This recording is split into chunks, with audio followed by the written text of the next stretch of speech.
के चीफ चंद्रकांत पाटिल। घर अच्छा बना है? घर अच्छा बना है, उसी छत के नीचे रह रहे हैं। तो आपके सपनों का घर बन गया? हाँ सर। अच्छा, तो अभी तो मेहमान भी बहुत आते होंगे, घर पक्का हो गया तो? हाँ आते हैं सर। हैं। अच्छा, बच्चे क्या पढ़ते हैं? बच्चे एक 10वीं में पढ़ रहा है, एक 12वीं में पढ़ रहा है। अच्छा, देखिए विश्वकर्मा जी, आपसे बात कर करके बहुत अच्छा लगा। मुझे इस बात का संतोष है, इस योजना से आप जैसे लाखों लोगों को इस बात की चिंता नहीं रही कि घर में खाना कैसे बनेगा। जी सर। लॉकडाउन की वजह से सारी गतिविधि बंद हो गई, पर मेरे भाइयों बहनों के घर के चूल्हे बंद नहीं हुए। इस विपत्ति के समय में आपके सिर पर छत और खाने का राशन था। मुझे ये जानकर भी बहुत खुशी हुई कि आपको ई पॉश मशीन के बारे में अच्छी तरह से पता है और उसका आपके गांव और देश भर में सही उपयोग हो रहा है। जी सर। लोगों के राशन में कोई बिचौलिया अब हिस्सा नहीं ले रहा है, वरना ये कटकी कंपनी कभी कुछ मार जाती थी। तो अब एक जागरूकता भी आई है, टेक्नोलॉजी का उपयोग हो रहा है। तो दिल्ली से 1 रुपया जाता है तो गरीब के घर 100 पैसा पहुंचता है, 1 पैसा भी कटता नहीं है। यही मेरी कोशिश है। मुझे बहुत अच्छा लगा। आपको बहुत बहुत धन्यवाद, शुभकामनाएं।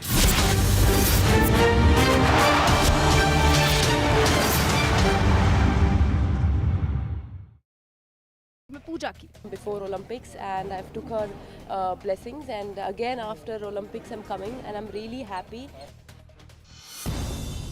पीएम मोदी सुबह 11 बजे उन लोगों से बातचीत करेंगे जिन्हें मध्य प्रदेश में प्रधानमंत्री गरीब कल्याण अन्न योजना का फायदा मिला।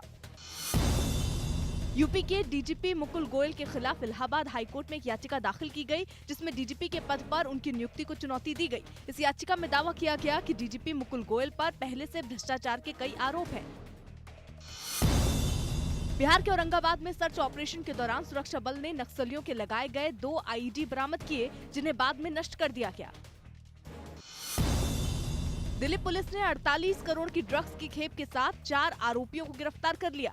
बताया गया कि इस ड्रग्स को म्यांमार से मणिपुर के रास्ते दिल्ली लाया गया था। जम्मू कश्मीर के पुंछ में सुरक्षा बल ने एक संदिग्ध बैग बरामद किया। सर्च ऑपरेशन के दौरान मिले इस बैग से 2 वायरलेस रेडियो सेट, चार्जर और डेटा केबल बरामद हुए।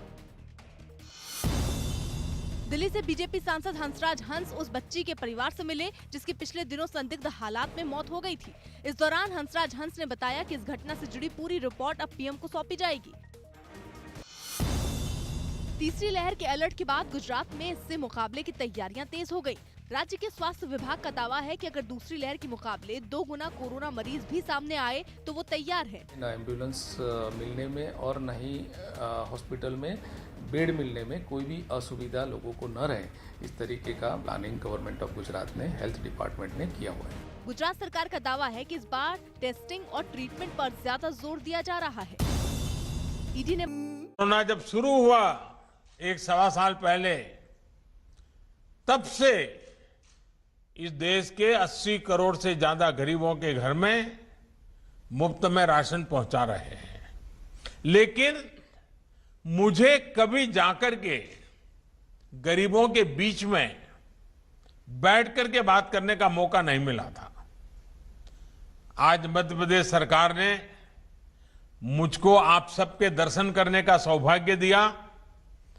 आज मैं दूर से सही लेकिन मेरे गरीब भाइयों बहनों के दर्शन कर रहा हूं, उनके आशीर्वाद प्राप्त कर रहा हूं और उसके कारण मुझे गरीबों के लिए कुछ न कुछ करते रहने की ताकत मिलती है। आपके आशीर्वाद से मुझे ऊर्जा मिलती है और इसलिए कार्यक्रम तो भले 1.25 साल से चल रहा है, लेकिन आज आपके दर्शन के लिए मुझे आने का मौका मिला। अभी मैं हमारे मध्य प्रदेश के कुछ भाइयों बहनों से बात कर रहा था कि इस संकट काल में सरकार से जो मुफ्त अनाज मिला है वो हर परिवार के लिए बड़ी राहत बन करके आया है। उनकी बातों में एक संतोष दिखता था, विश्वास नजर आ रहा था। हालांकि ये दुखद है कि आज एमपी के अनेक जिलों में बारिश और बाढ़ की परिस्थितियां बनी हुई हैं। अनेक साथियों के जीवन और आजीविका दोनों प्रभावित हुए हैं। मुश्किल की इस घड़ी में भारत सरकार और पूरा देश मध्य प्रदेश के साथ खड़ा है। शिवराज जी और उनकी पूरी टीम खुद भी मौके पर जाकर राहत और बचाव काम को तेजी से कर रही है। एनडीआरएफ हो, केंद्रीय बल या फिर हमारे एयरफोर्स के जवान, हर प्रकार की मदद इस स्थिति से निपटने के लिए राज्य सरकार को जो कुछ भी जरूरत है वो सारी मदद उपलब्ध कराई जा रही है। भाइयों और बहनों, आपदा कोई भी हो, उसका असर बहुत व्यापक होता है, दूरगामी होता है। कोरोना के रूप में तो पूरी मानवता पर 100 साल में सबसे बड़ी आपदा आई है। पिछले 100 साल में दुनिया के किसी देश ने ऐसी मुसीबत नहीं देखी।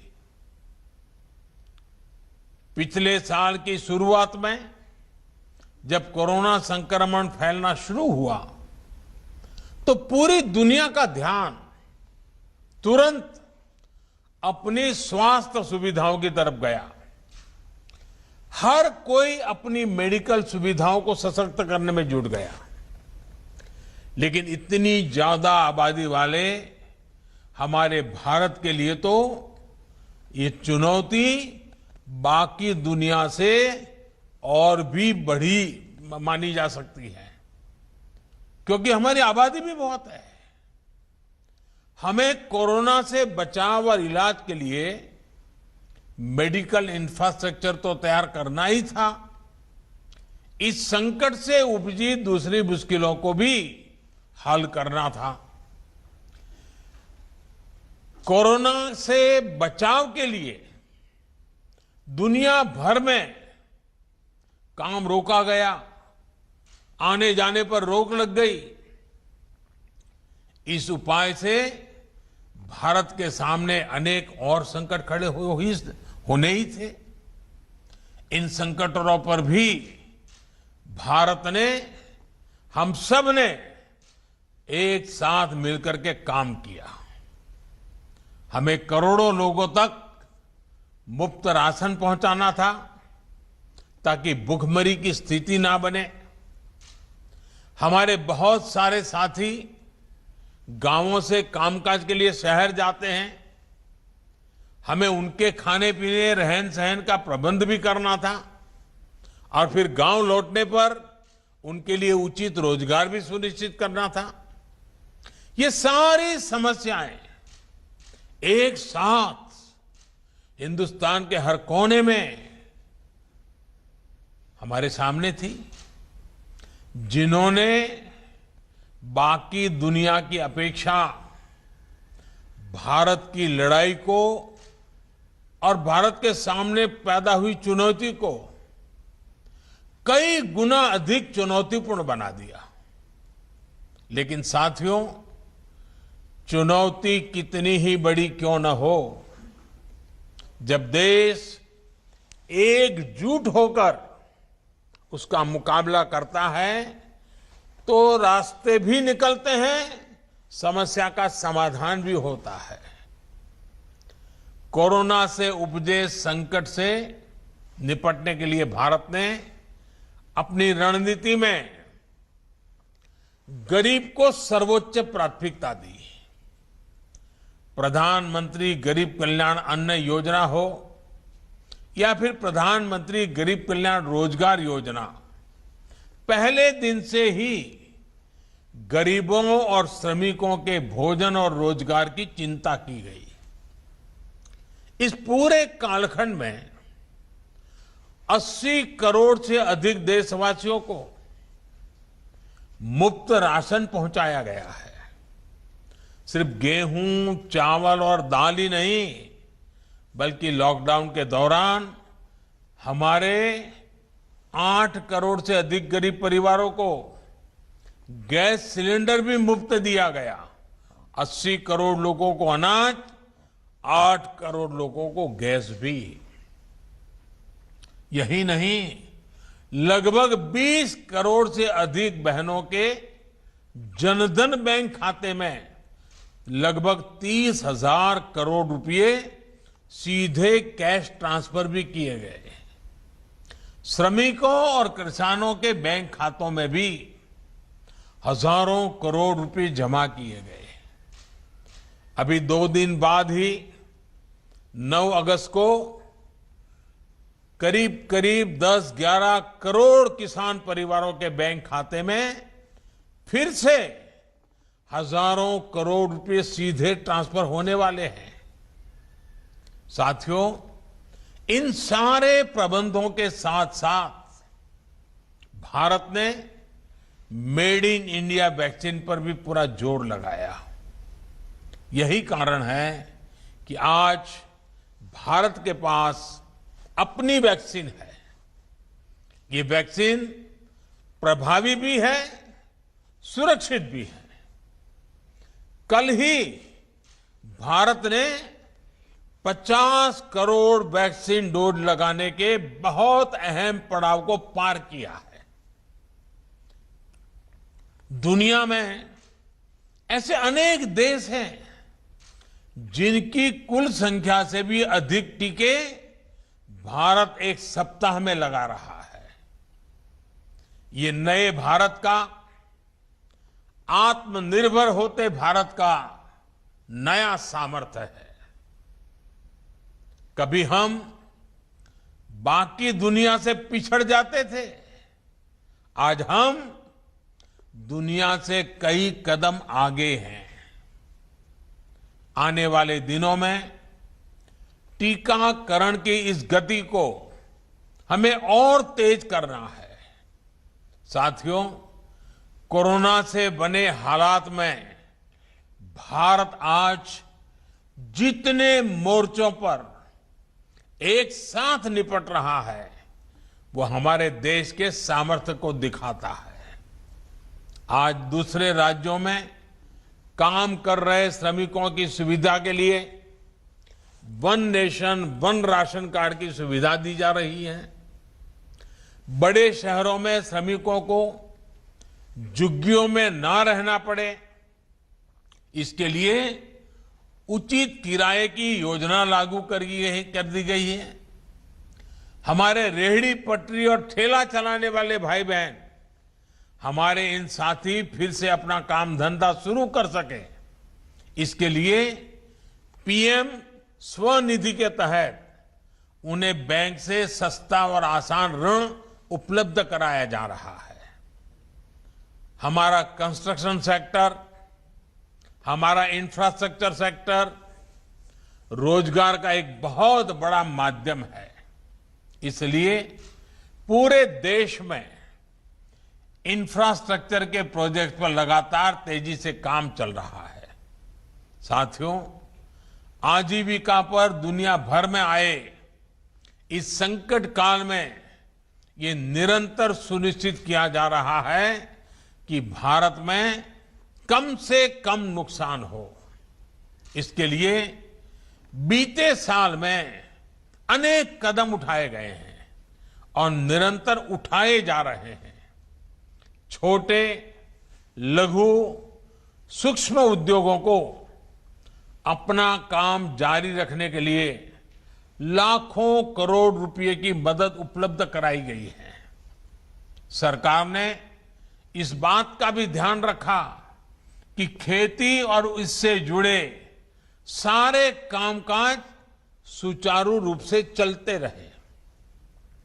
हमने किसानों को मदद पहुंचाने के लिए नए नए समाधान निकाले। मध्य प्रदेश ने भी इसमें सराहनीय काम किया है। मध्य प्रदेश के किसानों ने रिकॉर्ड मात्रा में उत्पादन भी किया, तो सरकार ने रिकॉर्ड मात्रा में एमएसपी पर खरीद भी सुनिश्चित की। मुझे बताया गया है कि एमपी में इस बार गेहूं की खरीद के लिए देश में सबसे अधिक खरीद केंद्र बनाए थे। मध्य प्रदेश ने अपने 17 लाख से अधिक किसानों से गेहूं खरीदा और उन तक सीधा 25,000 करोड़ रुपए से अधिक पहुंचाया है। भाई और बहनों, डबल इंजन सरकार का सबसे बड़ा लाभ यही है कि केंद्र सरकार की योजनाओं को राज्य सरकार और संवार करके आगे बढ़ाती है, उनकी शक्ति बढ़ा देती है। मध्य प्रदेश में युवाओं का स्किल डेवलपमेंट हो, हेल्थ इंफ्रास्ट्रक्चर हो, डिजिटल इंफ्रा हो, रेल रोड कनेक्टिविटी हो, सभी पर तेज गति से काम किया जा रहा है। शिवराज जी के नेतृत्व में मध्य प्रदेश ने बीमारू राज्य की पहचान को काफी पहले ही पीछे छोड़ दिया है। वरना मुझे याद है एमपी की सड़कों की क्या हालत होती थी। यहां से कितने बड़े बड़े घोटालों की खबरें आती थी। आज एमपी के शहर स्वच्छता और विकास के नए प्रतिमान गढ़ रहे हैं।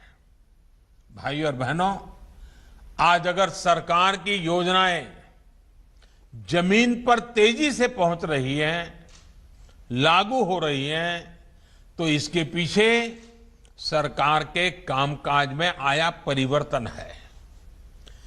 पहले की सरकारी व्यवस्था में एक विकृति थी।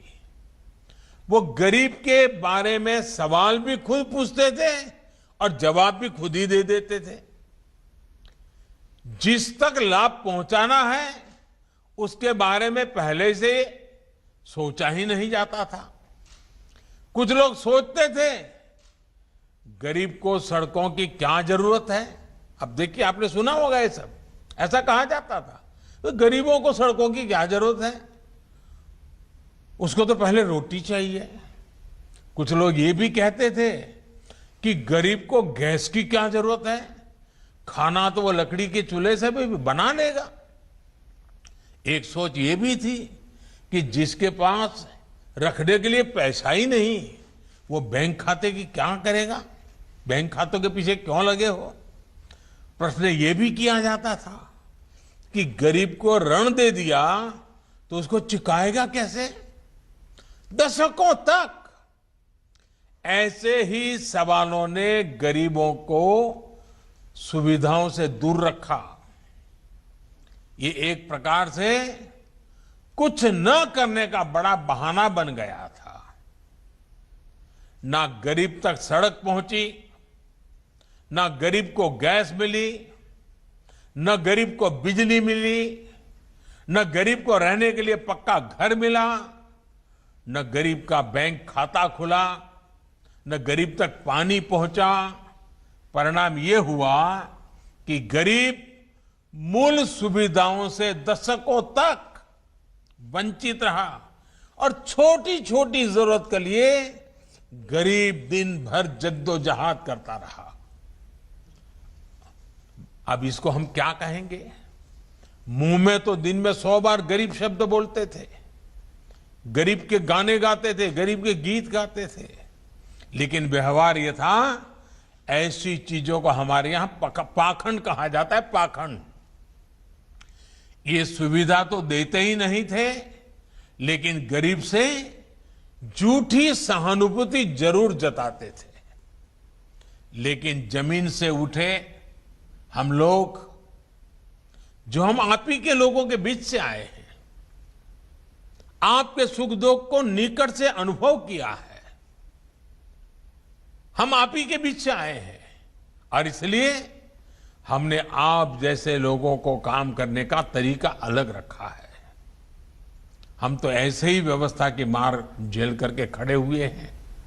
इसलिए बीते वर्षों में गरीब को ताकत देने का, सही मायने में सशक्तिकरण का प्रयास किया जा रहा है। आज जो देश के गांव-गांव में सड़कें बन रही हैं, उनसे नए रोजगार बन रहे हैं, बाजारों तक किसानों की पहुंच सुलभ हुई है, बीमारी की स्थिति में गरीब समय पर अस्पताल पहुंच पा रहा है, देश में गरीबों के जो जनधन खाते खुलवाए गए, उन खातों के खुलने से गरीब बैंकिंग सिस्टम से जुड़ गया। आज उसको बिचौलियों से मुक्त लाभ सीधा मिल रहा है, आसान ऋण मिल रहा है, पक्का घर, बिजली, पानी, गैस और शौचालय की सुविधा ने गरीबों को सम्मान दिया है, आत्मविश्वास दिया है, अपमान और पीड़ा से मुक्ति दी है। इसी प्रकार मुद्रा लोन से आज ना सिर्फ करोड़ों स्वरोजगार चल रहे हैं, बल्कि वो दूसरों को भी रोजगार दे रहे हैं। साथियों, जो कहते थे कि गरीब को डिजिटल इंडिया से, सस्ते डेटा से, इंटरनेट से कोई फर्क नहीं पड़ता, वो आज डिजिटल इंडिया की ताकत को अनुभव कर रहे हैं। भाई और बहनों, गांव गरीब आदिवासियों को सशक्त करने वाला एक और बड़ा अभियान देश में चलाया गया है। ये अभियान हमारे हस्तशिल्प को, हथकरघे को, कपड़े की हमारी कारीगरी को प्रोत्साहित करने का है। ये अभियान लोकल के प्रति वोकल होने का है। इसी भावना के साथ आज देश राष्ट्रीय हथकरघा दिवस, नेशनल हैंडलूम डे मना रहा है। और जब हम आजादी के 75 वर्ष मना रहे हैं, आजादी का अमृत महोत्सव मना रहे हैं, तब ये 7 अगस्त का महत्व और बढ़ जाता है। आज हम सब याद रखें, आज 7 अगस्त के ही दिन 1905 में स्वदेशी आंदोलन की शुरुआत हुई थी। इसी ऐतिहासिक दिन से प्रेरणा लेते हुए 7 अगस्त की तारीख को हथकरघा को समर्पित किया गया है। ये गांव-गांव में, आदिवासी अंचलों में हमारे अद्भुत शिल्पियों, अद्भुत कलाकारों के प्रति सम्मान जताने और अपने उत्पादों को वैश्विक मंच देने का दिन है। भाइयों और बहनों, आज जब देश आजादी का अमृत महोत्सव मना रहा है, तब ये हथकरघा दिवस और भी महत्व रखता है। हमारे चरखे का, हमारी खादी का, हमारी आजादी की लड़ाई में कितना बड़ा योगदान है, ये हम सभी जानते हैं। बीते सालों में देश ने खादी को बहुत सम्मान दिया है। जिस खादी को कभी भुला दिया गया था, वो आज नया ब्रांड बन चुका है।